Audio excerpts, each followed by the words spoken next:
ಗೃಹ ಸಚಿವ doctor G Parameshwar ಒಡೆತನದ ಶಿಕ್ಷಣ ಸಂಸ್ಥೆಗಳ ಮೇಲೆ ನಿನ್ನೆ ಇಡಿ ದಾಳಿ ಆಯಿತು. ಗೃಹ ಸಚಿವ ಡಾಕ್ಟರ್ ಜಿ ಪರಮೇಶ್ವರ್ ಒಡೆತನದ ಶಿಕ್ಷಣ ಸಂಸ್ಥೆ ಮೇಲೆ ಇಡಿ ದಾಳಿ ಆಯಿತು. ಇಡಿ ಅಧಿಕಾರಿಗಳ ದಾಳಿಗೆ ನಟಿ ರನ್ಯಾ ರಾವ್ ಪ್ರಕರಣ ಈಗ ಲಿಂಕ್ ಪಡ್ಕೊಳ್ತಾ ಇದೆ. ರನ್ಯಾ ರಾವ್ ಕೇಸ್ಗೆ ಸಂಬಂಧಿಸಿದಂತೆ 16 ಕಡೆ ಈಗಾಗಲೇ ಇಡಿ ದಾಳಿಯನ್ನು ಮಾಡಿದೆ. ಶಿಕ್ಷಣ ಸಂಸ್ಥೆಗಳ ಮೇಲಿನ ದಾಳಿ ಬಗ್ಗೆ ಇಡಿಯಿಂದ ಒಂದಿಷ್ಟು ಮಾಹಿತಿಗಳನ್ನು ಕೂಡ ಈಗ ಕಲೆಕ್ಟ್ ಮಾಡ್ತಾ ಇದ್ದಾರೆ. ಗೋಲ್ಡ್ ಸ್ಮಗ್ಲಿಂಗ್ ಪ್ರಕರಣಕ್ಕೆ ಸಂಬಂಧಿಸಿದಂತೆ ಆಗಿರುವಂತಹ ದಾಳಿ ಸಚಿವ ಡಾಕ್ಟರ್ ಜಿ ಪರಮೇಶ್ವರ್ ಶಿಕ್ಷಣ ಸಂಸ್ಥೆಗಳ ಮೇಲೆ ಆಗಿರುವಂತಹ ಆ ಒಂದು ದಾಳಿ ಸಿದ್ಧಾರ್ಥ ಇನ್ಸ್ಟಿಟ್ಯೂಟ್ ತುಮಕೂರಿನಲ್ಲಿದೆ. ಪರಮೇಶ್ವರ್ ನಿವಾಸವೂ ಕೂಡ ತುಮಕೂರು ಜಿಲ್ಲೆಯ ಕೊರಟಗೆರೆ. ಇನ್ನು ಅಲ್ಲಿ ಒಂದಿಷ್ಟು ಅವ್ಯವಹಾರ ಆಗಿದೆ ಅನ್ನುವಂತಹ ವಿಚಾರಗಳನ್ನೇ ಇಟ್ಕೊಂಡು ದಾಳಿಯಾಗಿತ್ತು. 2019ರಲ್ಲೂ ಕೂಡ ಇದೇ ಇನ್ಸ್ಟಿಟ್ಯೂಟ್ ಮೇಲೆ ಗೃಹ ಸಚಿವ ಡಾಕ್ಟರ್ ಜಿ ಪರಮೇಶ್ವರ್ ಅವರ ಇನ್ಸ್ಟಿಟ್ಯೂಟ್ ಮೇಲೆ 2019ರಲ್ಲೂ ದಾಳಿಯಾಗಿತ್ತು. ಈಗ ಈ ತುಮಕೂರಿನ ಇನ್ಸ್ಟಿಟ್ಯೂಟು ಸೇರಿದಂತೆ ಪರಮೇಶ್ವರ್ ಒಡೆತನದ ಯಾವೆಲ್ಲ ಇನ್ಸ್ಟಿಟ್ಯೂಟ್ಗಳಿದ್ದಾವೆ, ನೆಲಮಂಗಲದ ಟಿ ಬೇಗೂರು ಬಳಿ ಇರುವಂತಹ ಒಂದು ಇನ್ಸ್ಟಿಟ್ಯೂಟಿಗೂ ಕೂಡ ದಾಳಿಯನ್ನು ಮಾಡಿದ್ರು. ಇನ್ನು ಚಿನ್ನ ಖರೀದಿಗೆ ಹವಾಲ ಮೂಲಕ ದುಡ್ಡನ್ನು ಕೊಟ್ಟಿದ್ದಾರೆ ಅನ್ನುವಂತಹ ಆರೋಪ. ಶಿಕ್ಷಣ ಸಂಸ್ಥೆಯಿಂದ ನಟಿ ರನ್ಯಾ ರಾವ್ಗೆ 45 ಲಕ್ಷ ಟ್ರಾನ್ಸ್ಫರ್ ಆಗಿದೆ ಅನ್ನುವಂಥ ಆರೋಪ. ಹಣಕ್ಕೆ ಸಂಬಂಧಿಸಿ ಯಾವುದೇ ದಾಖಲೆ ಪತ್ತೆಯಾಗಿಲ್ಲ. ನಿನ್ನೆ ಇಡಿ ಏಕಕಾಲಕ್ಕೆ ದಾಳಿಯನ್ನು ಮಾಡ್ತು. ಗೋಲ್ಡ್ ಸ್ಮಗ್ಲಿಂಗಿಗೆ ಬಳಸಿದ ಹಣದ ಮೂಲದ ಬಗ್ಗೆ ಈಗ ತನಿಖೆಯನ್ನು ಮಾಡ್ತಾ ಇದ್ದಾರೆ ಇಡಿ ಅಧಿಕಾರಿಗಳು. ವಿದೇಶಿ ಕರೆನ್ಸಿ ಅಕ್ರಮ ವ್ಯವಹಾರಕ್ಕೆ ಇಡಿಗೆ ಹಲವು ಸಾಕ್ಷ್ಯಗಳು ಈಗ ಸಿಕ್ಕಿದಾವೆ ಅನ್ನೋದು ಗೊತ್ತಾಗ್ತಾ ಇದೆ. RBI ಗೈಡ್ಲೈನ್ಸ್ ಉಲ್ಲಂಘಿಸಿ ವಿದೇಶಿ ಹಣ ವಿನಿಮಯ ಆಗಿದೆ. ಹಲವು ಕೋಟಿ ರೂಪಾಯಿಗಳ ಅವ್ಯವಹಾರ ಪತ್ತೆ ಅಂತ ಈಗ ಇಡಿ ಅಧಿಕಾರಿಗಳು ಹೇಳ್ತಾ ಇದ್ದಾರೆ. ಚಿನ್ನ ಖರೀದಿಗೆ, ಯಾಕಂದರೆ ದುಬೈನಿಂದ ಯಥೇಚ್ಛವಾಗಿ ಚಿನ್ನ ತಂದು ಅರೆಸ್ಟ್ ಕೂಡ ಆಗಿದ್ರು ನಟಿ ರನ್ಯಾ ರಾವ್. ಆ ಚಿನ್ನದ ಮೂಲ ಹುಡುಕೋ ಸಂದರ್ಭದಲ್ಲಿ ಅನೇಕ ಮಜಲುಗಳು ಕೂಡ ಪಡ್ಕೊಳ್ತಾ ಇತ್ತು. ರಾಜಕಾರಣಿಗಳ ನಂಟಿದೆ, ದೊಡ್ಡ ದೊಡ್ಡ ಉದ್ಯಮಿಗಳ ನಂಟಿದೆ, ಆಮೇಲೆ ಚಿನ್ನದ ವ್ಯಾಪಾರಿಗಳ ನಂಟಿದೆ ಅನ್ನುವಂತಹ ಒಂದಿಷ್ಟು ಆರೋಪಗಳು ಕೂಡ ಕೇಳಿ ಬರ್ತಾ ಇತ್ತು.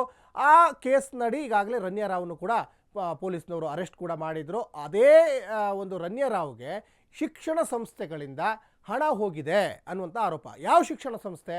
ಇದೇ ಡಾಕ್ಟರ್ ಜಿ ಪರಮೇಶ್ವರ್, ಗೃಹ ಸಚಿವ ಡಾಕ್ಟರ್ ಜಿ ಪರಮೇಶ್ವರ್ ಒಡೆತನದ ಸಿದ್ಧಾರ್ಥ ಇನ್ಸ್ಟಿಟ್ಯೂಟ್ನಿಂದ ಹಣ ಹೋಗಿದೆ ಅನ್ನುವಂಥ ಆರೋಪ.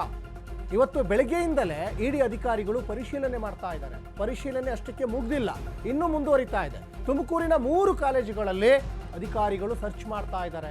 ತಡರಾತ್ರಿವರೆಗೂ ದಾಖಲೆಯನ್ನು ಅಧಿಕಾರಿಗಳು ಪರಿಶೀಲಿಸಿದ್ರು. ಪರಮೇಶ್ವರ್ ನಿನ್ನೆ ಬೆಂಗಳೂರಲ್ಲಿದ್ದರು ಇಡಿ ದಾಳಿ ಆದಾಗ. ಆಮೇಲೆ ಗೊತ್ತಾದಂಥ ತಕ್ಷಣ ಅವರು ಬೆಂಗಳೂರಿನಿಂದ ತುಮಕೂರಿಗೆ ಪ್ರಯಾಣವನ್ನು ಕೂಡ ಬೆಳೆಸಿದ್ರು. ಇವತ್ತು ಬೆಳಿಗ್ಗೆ 6 ಗಂಟೆಯಿಂದಲೇ ದಾಖಲೆಗಳ ಪರಿಶೀಲನೆ.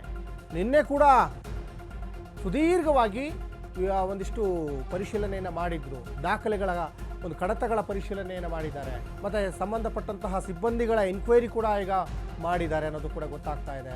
ಇನ್ನು ಪರಮೇಶ್ವರ್ ಅವ್ರನ್ನು ತನಿಖೆಗೆ ಒಳಪಡಿಸುವಂಥ ಸಾಧ್ಯತೆ ಇದೆ. ಯಾಕಂದರೆ ಡಾಕ್ಟರ್ ಜಿ ಪರಮೇಶ್ವರ್ ಅವರ ಒಡೆತನದಲ್ಲಿ ಇರುವಂತಹ ಶಿಕ್ಷಣ ಸಂಸ್ಥೆಗಳಾಗಿರೋದ್ರಿಂದ ಅದರ ಆಳ ಅಗಲ ಎಲ್ಲವೂ ಚೆನ್ನಾಗೇ ಗೊತ್ತಿರ್ತದೆ ಪರಮೇಶ್ವರ್ಗೆ. ಹಾಗಾಗಿ ಸಹಜವಾಗಿ ಅವ್ರನ್ನು ಕೂಡ ತನಿಖೆಗೆ ಒಳಪಡಿಸುವಂಥ ಸಾಧ್ಯತೆ ಇದೆ. ಮತ್ತು ಆ ಕಾಲೇಜಿನ ಪ್ರಾಂಶುಪಾಲರು, ಸಂಬಂಧಪಟ್ಟಂತಹ ಆಡಳಿತ ವರ್ಗದವ್ರನ್ನ ಕೂಡ ವಿಚಾರಣೆಗೆ ಒಳಪಡಿಸುವಂಥ ಸಾಧ್ಯತೆ ಇದೆ ಅನ್ನೋದು ಇಲ್ಲಿ ಗೊತ್ತಾಗ್ತಾ ಇದೆ. ಈ ಬಗ್ಗೆ ಹೆಚ್ಚಿನ ಡೀಟೇಲ್ಸನ್ನು ನಮ್ಮ ಪ್ರತಿನಿಧಿ ಅಜಯ್ ಕೊಡ್ತಾ ಹೋಗ್ತಾರೆ. ಅಜಯ್, ತುಮಕೂರಿನಲ್ಲಿರುವಂತಹ ಡಾಕ್ಟರ್ ಜಿ ಪರಮೇಶ್ವರ್ ಒಡೆತನದ ಶಿಕ್ಷಣ ಸಂಸ್ಥೆ ಸೇರಿದಂತೆ ಅವರ ಒಡೆತನದಲ್ಲಿದ್ದಂತಹ ಬೇರೆ ಬೇರೆ ಶಿಕ್ಷಣ ಸಂಸ್ಥೆಗಳ ಮೇಲೆ ನಿನ್ನೆ ಇಡಿ ದಾಳಿ ಆಗಿದೆ. ಈ ದಾಳಿಯ ವಿಚಾರ ಗೊತ್ತಾಗಿ ಪರಮೇಶ್ವರ್ ಕೂಡ ನಿನ್ನೆ ತುಮಕೂರಿಗೆ ಪ್ರಯಾಣವನ್ನು ಬೆಳೆಸಿದ್ರು. ಸಾಕಷ್ಟು ಕಡತಗಳನ್ನು ಪರಿಶೀಲನೆ ಜೊತೆಗೆ ಈಗ ರನ್ಯಾ ರಾವ್ ಕೇಸಿಗೆ ಲಿಂಕನ್ನು ಪಡ್ಕೊಳ್ತಾ ಇದೆ. ಎಲ್ಲಿವರೆಗೂ ಬಂದು ನಿಂತಿದೆ ತನಿಖೆ? ಯಾರ್ಯಾರ ಮೇಲೆ ಅನುಮಾನಗಳು ಈಗ ವ್ಯಕ್ತವಾಗಿದ್ದಾವೆ? ಪರಮೇಶ್ವರ್ ಅವ್ರನ್ನೂ ತನಿಖೆಗೆ ಒಳಪಡಿಸ್ಬೋದಾ ಅಂತ ಅಜಯ್?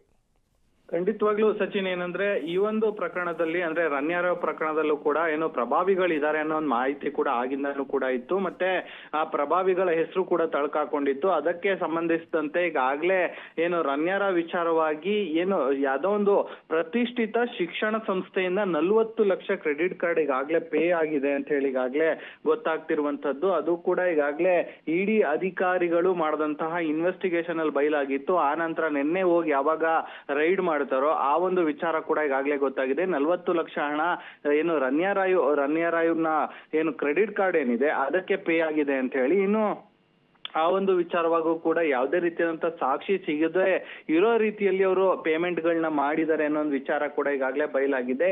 ಇದರ ಜೊತೆಗೆ ರನ್ಯಾ ರಾವ್ ಜೊತೆ ಇದ್ದಂತಹ ಕೆಲವೊಂದು ಏನು ವ್ಯಕ್ತಿಗಳೇನಿದ್ದಾರೆ ಅವರೆಲ್ಲರೂ ಕೂಡ ಒಪ್ಕೊಂಡಿದ್ದಾರೆ. ಈಗಾಗಲೇ ನಾವು ಅಕ್ರಮವಾಗಿ ಚಿನ್ನ ಸಾಗಣೆ ಮಾಡ್ತಾ ಇದ್ವಿ, ಅದೆಲ್ಲವನ್ನೂ ಕೂಡ ತಗೊಬಂದು ಕೆಲವೊಂದು ಚಿನ್ನದ ಅಂಗಡಿಗಳಲ್ಲೂ ಕೂಡ ಕೊಡ್ತಾ ಇದ್ವಿ, ಅಲ್ಲೂ ಕೂಡ ವ್ಯಾಪಾರಗಳನ್ನ ಮಾಡ್ತಾ ಇದ್ವಿ ಅನ್ನೋ ಮಾತು ಕೂಡ ಈಗಾಗಲೇ ಕೆಲವೊಬ್ರು ಆರೋಪಿಗಳು ಕೂಡ ಒಪ್ಕೊಂಡಿದ್ದಾರೆ ಅನ್ನೋ ಮಾಹಿತಿ ಕೂಡ ಈಗಾಗಲೇ ಇಡಿ ಅಧಿಕಾರಿಗಳು ಕೂಡ ಕೊಟ್ಟಿರುವಂತದ್ದು.